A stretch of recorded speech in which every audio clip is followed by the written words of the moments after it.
I arrived early because arriving early meant I could help.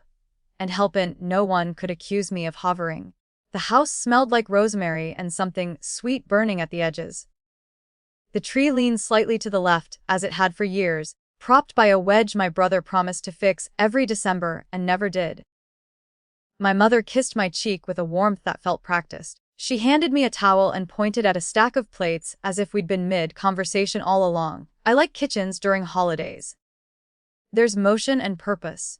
You can rinse a dish and know exactly what you've accomplished.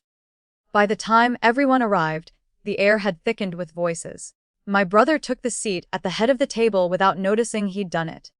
His wife slid in beside him, already mid-story about traffic, about the kids, about how tired she was. The kids fanned out with the loose energy of people who know the adults will forgive anything tonight. Someone poured wine too generously. Someone laughed too loudly. It all looked right. It always looks right. The comments came the way they always did, gently, with a smile. Questions that weren't questions. You still doing that consulting thing? Must be nice to work from home. You're so low-key. I wish I didn't care about stuff like you. I answered politely. I kept my voice light. I told myself what I always tell myself: they don't mean harm, they mean hierarchy. There's a difference. Dinner was nearly ready when my nephew, 7, Ernest, missing 2 teeth, looked straight at me and asked it. He asked it the way children ask about weather or gravity. Why does mom say you can't afford real gifts? The table made a sound together. A soft snicker, the kind that passes as surprise. Someone said, "Oh my God." But smiling, someone else laughed outright. My brother looked down at his plate like it might offer instructions. His wife reached for her wine. I felt the familiar heat, the quick internal scramble. Don't embarrass the kid. Don't make it weird. Don't overreact. Don't let this become a thing. What struck me wasn't the question. It was the ease of it, the confidence with which it had been delivered, as if it were the family policy. I took a sip of wine. It tasted thin. Cool, I said. I said it calmly, the way you say it when someone tells you the store is out of milk. Then I'll cancel the credit card she uses. It took a second. Then my brother knocked his glass, red spreading across the tablecloth like a sudden map. The kids went quiet, not understanding but sensing gravity. My mother stared at the serving bowl as if she'd misplaced something inside it. No one laughed this time. I didn't.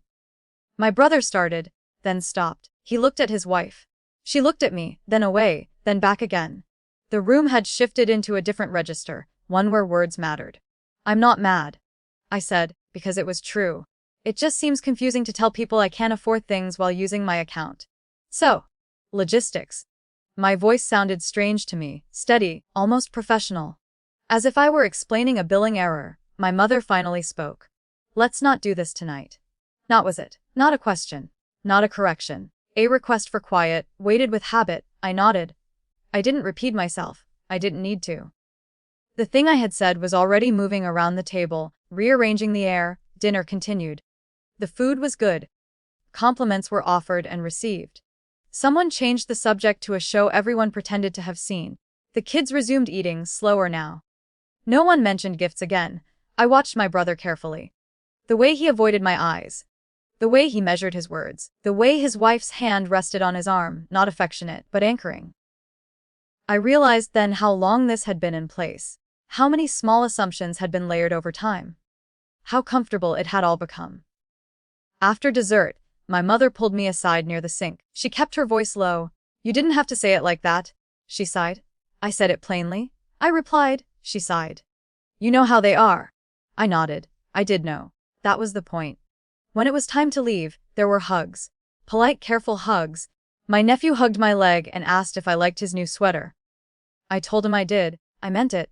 At the door, my brother cleared his throat. We should talk? Sure, I said. Not tonight.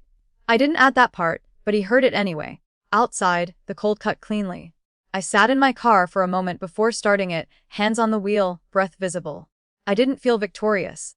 I didn't feel cruel. I felt something closer to alignment, as if a long, standing misprint had finally been corrected. On the drive home, I thought about how easy it would be to frame this as a win. A neat reversal. But it wasn't that. It was quieter.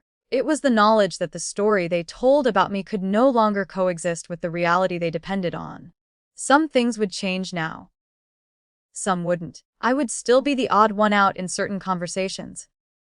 My mother would still look away when tension rose.